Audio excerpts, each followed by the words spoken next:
Paano ba to?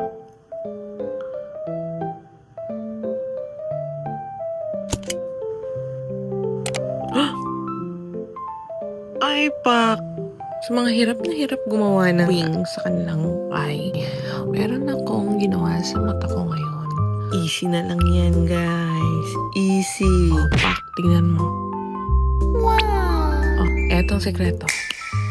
Eto, tcharan! Ito yun. Pag ginamit mo to, may left and right wing ka na. At saka ang perfect ng gawa niya.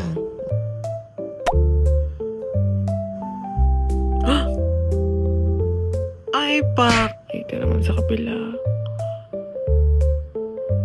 Make sure pantay. Ay, ang pak talaga.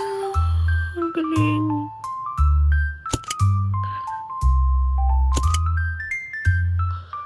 Ang pak. Ayan. Hindi na kayo mahihirapang gumawa ng wing sa eye nyo. Sa stamp lang siya. Yan, oh. Kabilaan yan. Left and right stamp. Stamp nyo lang dyan. Tapos, may instant eye wing ka na.